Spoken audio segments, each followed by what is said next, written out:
bayarannya alhamdulillah. Ya cukup lah. Cukup ya. Gak cukup untuk 1 bulan. Iya betul. Seenggaknya beras penuh lah ya. Secanting lah. Nggak bisa kita bilang, udah sih lo kan gak modal apa-apa, cuma ngomong doang, cuma lucu doang. Segini aja budgetnya, jangan. Ya. Tapi gue pernah ngerasa. Yang mau dimaafkan, pernah nggak benar-benar ngerasa ya sorry itu siapapun itu baper? Buat teman-teman tapis, jangan Anda berpikir stand up comedy itu lucu saja. Ini beberapa kali gue ngeliat story Instagramnya ini banyak banget memberikan entrepreneur, memberikan motivasi kepada teman-teman adik-adiknya. Dia memberikan, tapi dia tidak maju. Apa lu? Jatuh. Astaga.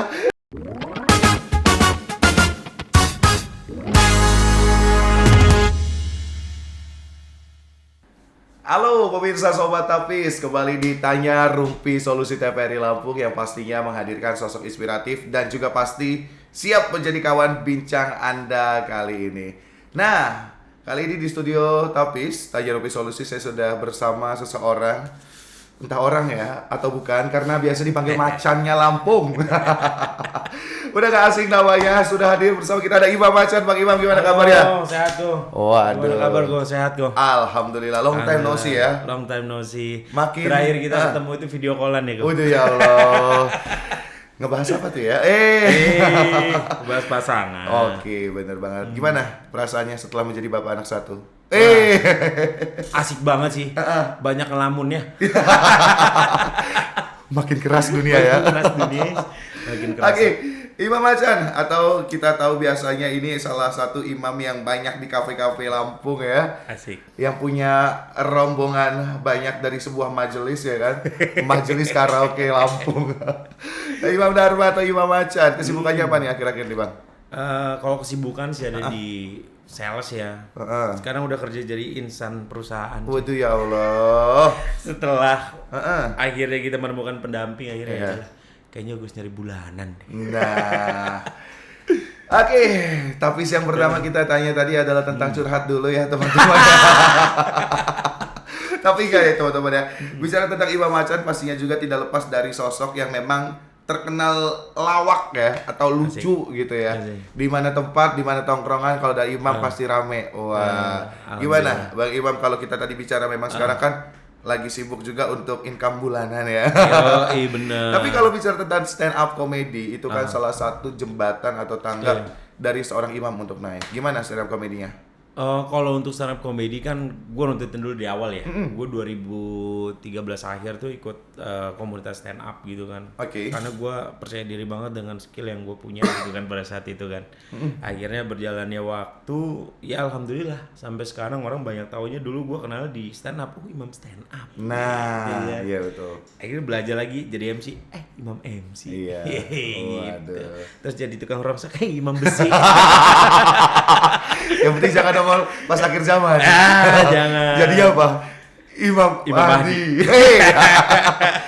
Tapi ngomong-ngomong nih ya, sosok Imam Macan nih, kalau kita tadi bicara tentang naik karena dunia stand up comedy, itu kan di awal tangga karir seorang imam.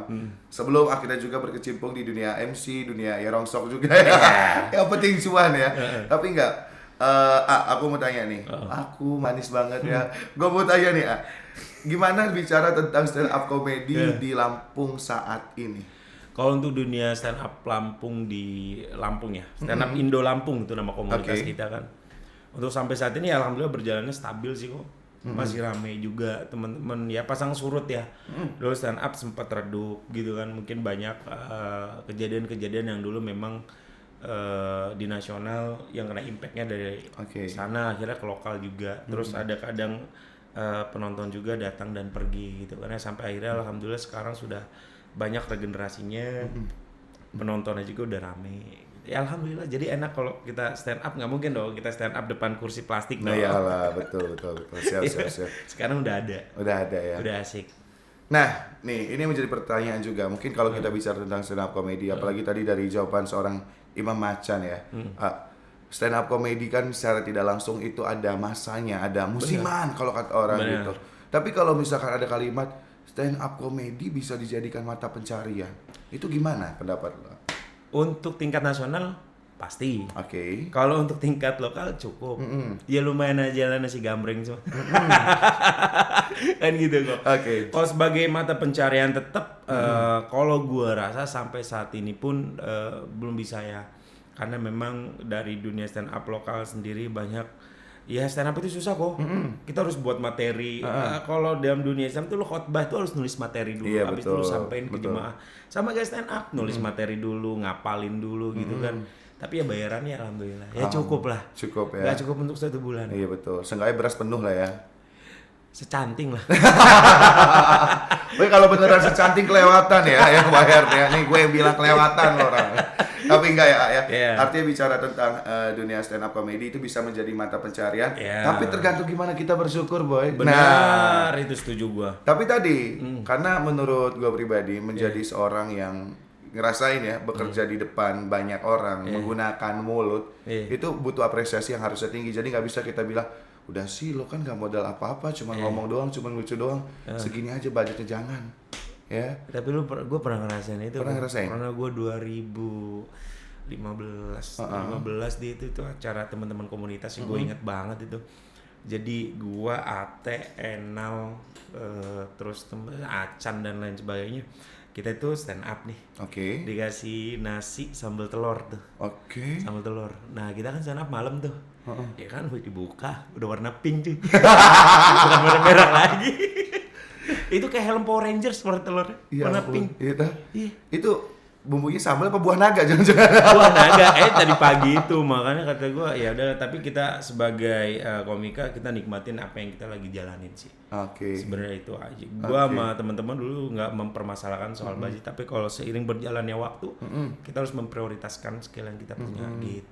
Oke, nah ini sedikit ya kalau bicara tentang menjadi seorang yang bekerja dari tadi yang congor kalau kata orang itu atau mulut ya teman-teman ya. Mungkin orang terkesan simple, tapi menurut gue pribadi ya menjadi seorang komika atau stand up comedy itu lebih sulit dibanding kita menjadi pembawa acara, menjadi MC atau menjadi motivator. Menurut gue resiko seorang komika itu lebih tinggi karena dari beberapa kasus so itu say mungkin jarang gua ngelihat seorang MC atau pembawa acara itu tiba-tiba masuk penjara karena bawain acara atau karena MC. Ada juga kadang duitnya dapet dia nggak jadi bawa acara. Nah, bawa kabur. Itu kita.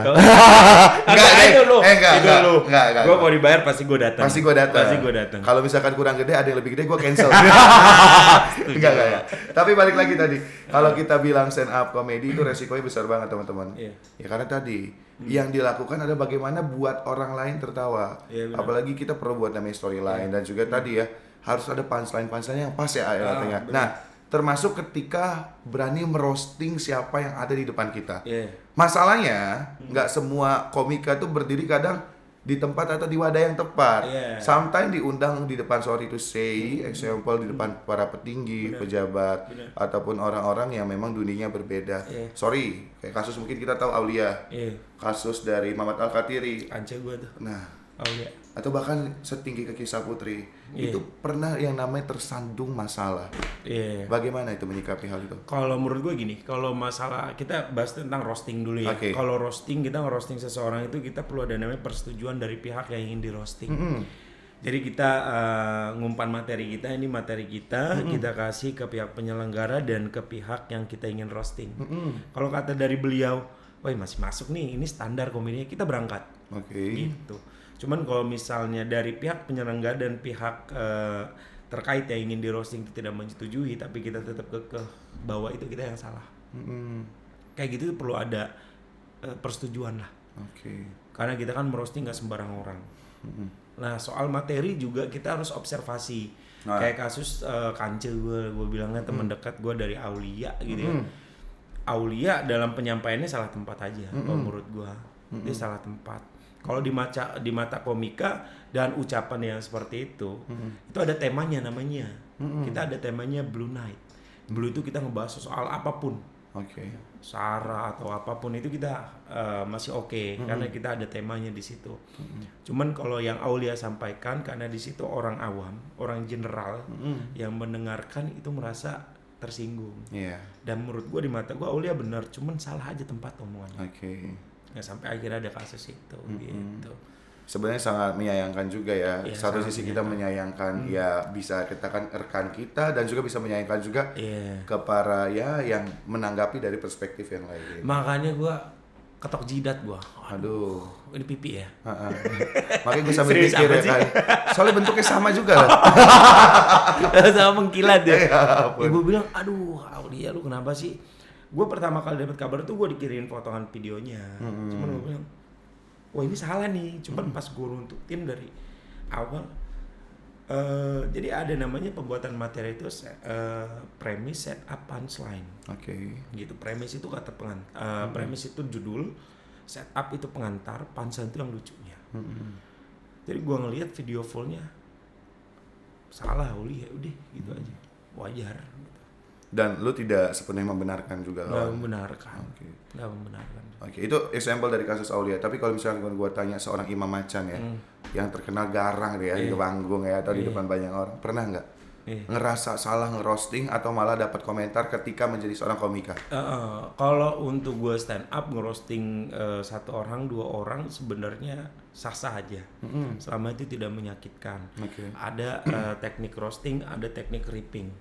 Nah roasting itu setelah kita menjudge orang itu, kita roasting dia dengan kata-kata kita gitu kan, tapi tidak menyinggung dia ataupun dia tersinggung, kita ripping.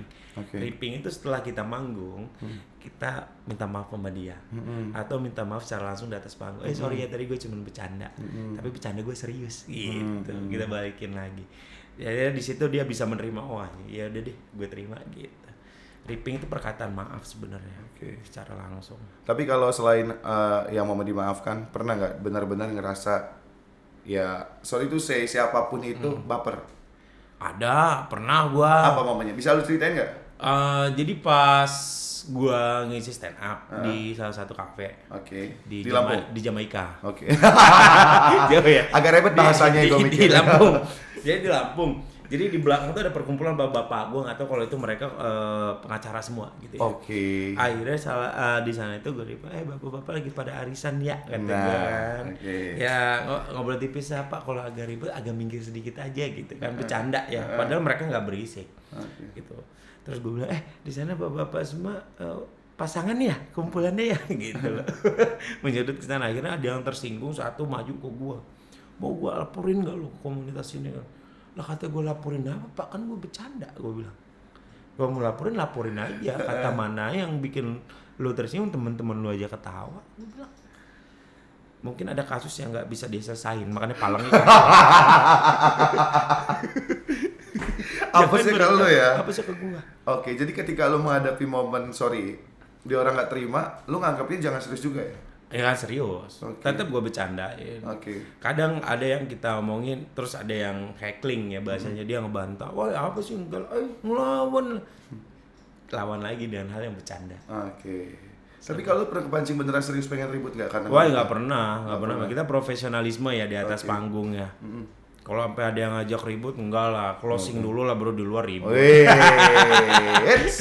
Yang penting jangan ada mic dan ada kamera ya. Enggak sih, enggak pernah sih. Cuman ada teman kejadiannya di Metro pas open mic itu lucu banget sih.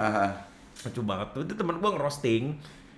Ya, ngerostingnya standar aja. Situ kayaknya teman-teman gym deh di situ itu lagi pada kumpul juga. Jadi teman gua ngerosting tipis. Ayo kita adu tinju di ring katanya. Itu setelah acara itu. Ya terus gue bilang, Mas maaf mas, tadi cuma bercanda aja. Apa lo ngina-ngina kita orang badan gede segala macam. Itu pernah kejadian juga kok. Terus? Ya akhirnya damai di situ aja. Karena akhirnya kita minta maaf. Satu juga sadar juga ya. Iya. Kalau orang badan dia bener keker-keker ya. Kita dari Karang, mereka orang Metro. Udah cari aman. Nyelamatin diri dulu ya. Nyelamatin diri sendiri.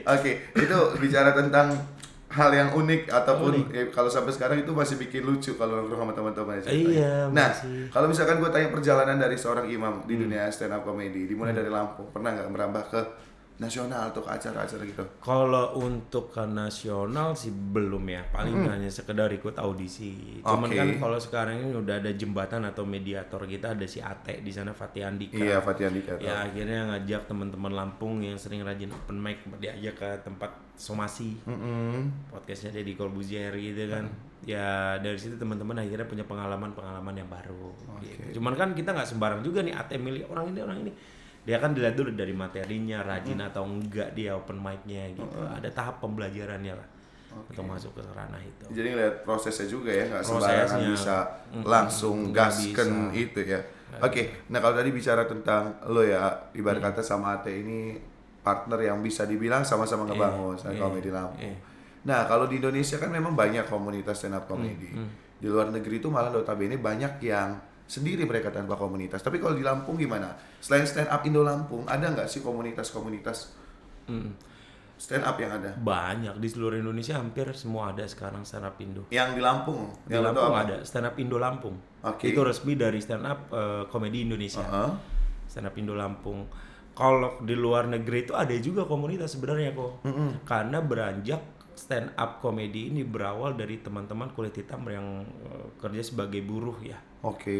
Di sana jadi mereka meluapkan emosional mereka sebagai pekerja paksa atau pekerja buruh dengan cara stand up. Jadi di seling-seling jam-jam istirahat yang lain pada makan, mereka orasi menceritakan kesedihan mereka gitu kan, tapi dengan cara dia yang lucu, yang fun. Ini ilmu loh, gue baru dengar. Itu berarti observasi gue salah.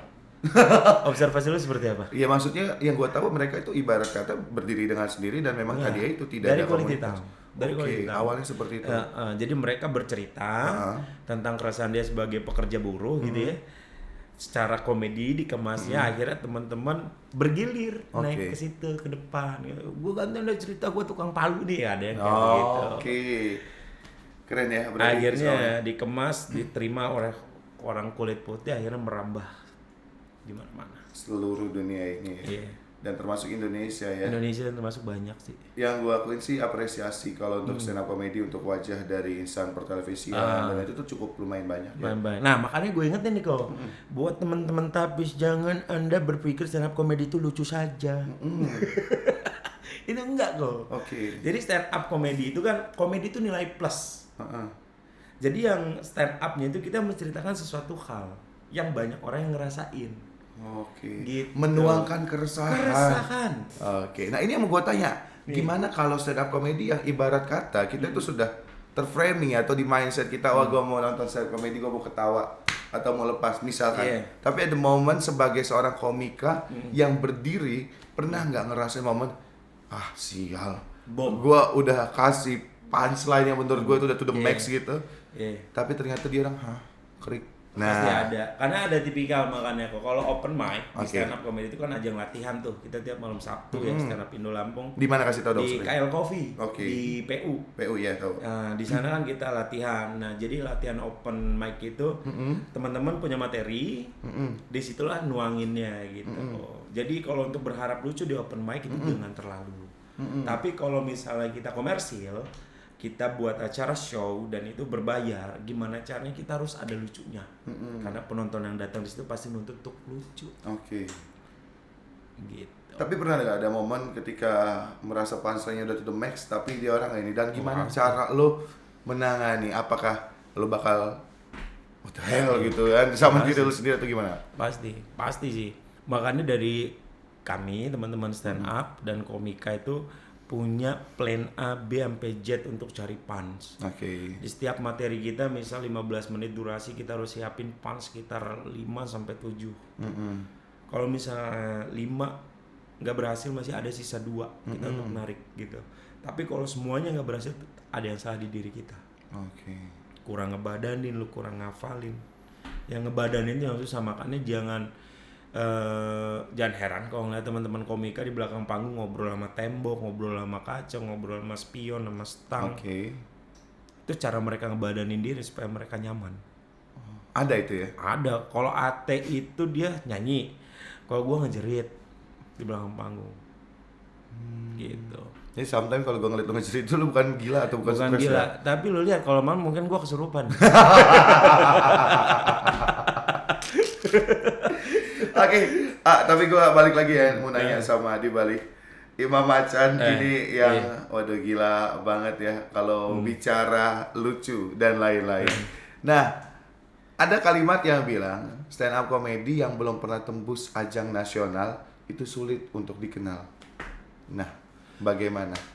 Secara kenal secara nasional pasti, tapi kalau secara lokal pasti juga, pasti dikenal. Masih dikenal ya? Masih dikenal.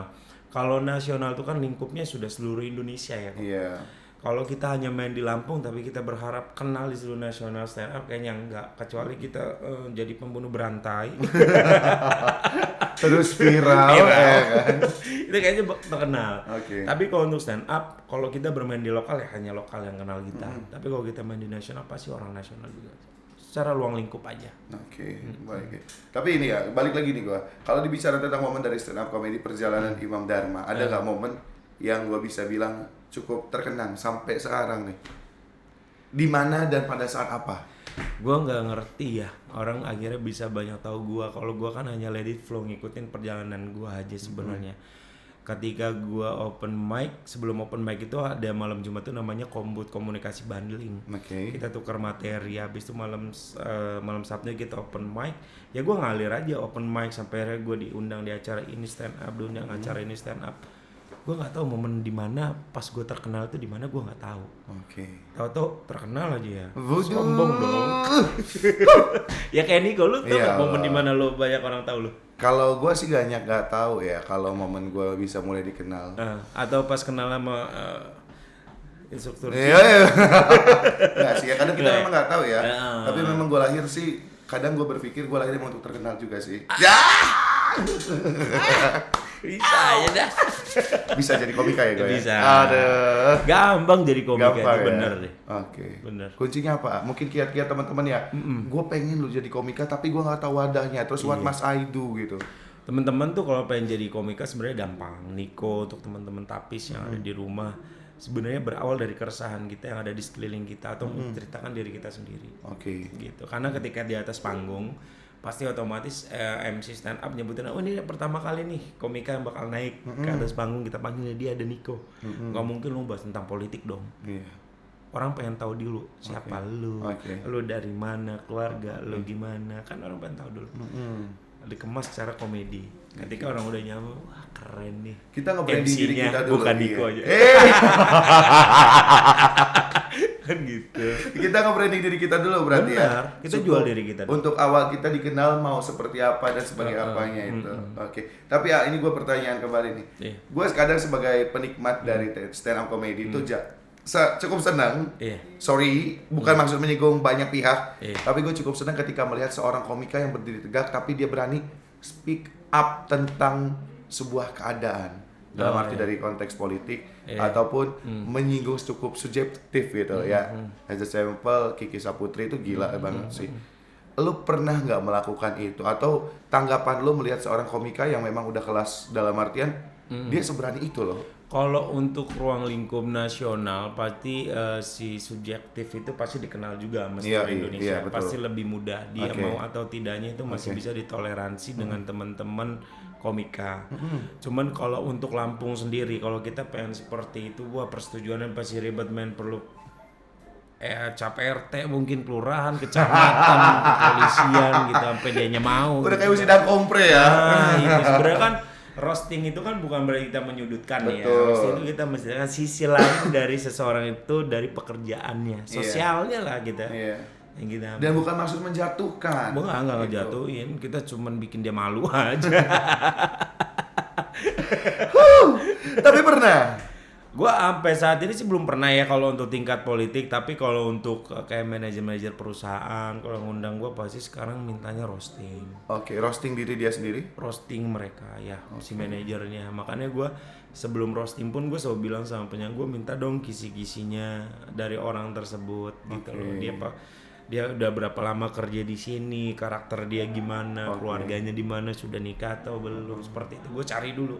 Oke. Jadi ketika menjadi seorang komika, observasi itu hal yang penting ya? Penting banget kok, penting banget. Makanya kita bisa stand up, bisa bercerita banyak ketika kita melakukan observasi, gitu. Oke, baik. Coba sih, gue pengen Woi ambigu ya. Lu Ben? Gue pengen lu roasting gue. Oh. Jangan ini, nanti gue tet ya. Lu pengen roasting gue. Nama lengkap lu siapa sih kok? Niko Anggayu. Oh Niko Anggayu. Panggilnya Ayu. Dia Niko dong Oh, boy. Niko. Ayu beda jam. Iya. Roasting beneran. Gua gak siap sebenarnya. Tapi it's okay. Sedikit aja ya. Jangan tajam ya. Niko Anggayu. Ya, Tepuk tangan buat Niko. Tangan Imam Macan. Niko Anggayu salah satu MC ternama wedding, dimanapun wedding di situ ada dia. Aduh. Sebagai WO-nya bukan sebagai MC. Niko ini beberapa kali gue ngeliat story Instagramnya ini banyak banget memberikan entrepreneur, memberikan motivasi kepada teman-teman adik-adiknya. Dia memberikan, tapi dia tidak maju. Apa lu? Jatuh. Astaga. Ini luar biasa. Kadang-kadang itu kita memberikan motivasi, tapi dia tidak termotivasi. Masih mau lanjut atau udah? Terserah lu. Sekali lagi. Niko salah satu MC yang sekarang banyak dikenal sama orang karena dia menjadi salah satu BA skincare ternama di Indonesia. High Glow. Yang sampai sini alhamdulillah High Glow yang tadinya segini sekarang segini. Thank you Bang. Luar biasa. Udah jangan lanjut. Oke. Siap. Tapi yang pasti itu menjadi seorang komika ataupun tadi ya lawan bicara dari komika. Ketika kita menjadi pendengar di roasting nggak perlu bawa perasaan, santai, keep chill ya brother ya, gitu bener. Dia. Tapi terakhir sebelum mungkin ya kita akhiri nih sesi ngobrol di Tapis ini, ada pesan nggak untuk teman-teman di rumah ataupun anak-anak muda yang mungkin baru saja tumbuh ke fase dewasa, gue pengen hidup gue banyak beban, tuangin ke stand up comedy, gimana caranya? Buat teman-teman yang sudah bebannya terlalu berat dan ingin membuat Anda bunuh diri, cepat-cepat lari ke komunitas stand up Indo Lampung, curahkan di situ karena kami tunggu ceritamu. Waduh, siap. Ada Instagram ya? Stand up Indo_LPG. Oke, siap. Nanti kita harus follow ya dan pastinya juga saya ucapin terima kasih Imam Macan udah main ke studio. Thank you. Sampai hancur papan gua ya. Ini salah satu studio yang gua tunggu-tunggu sih. Waduh, serius tuh ya? Ada transferan soalnya. Kalau ada transferan jangan sampai nggak masuk ke PG lo ya. Harus masuk ya. Terima kasih untuk Sobat Tapis yang udah menyaksikan hari ini dan juga jangan lupa untuk terus share video-video ini karena mungkin banyak obrolan kita yang mungkin tidak ada isinya tapi mungkin bisa buat Anda ketawa. Terima kasih dan sampai jumpa semua. See you. Thank you guys.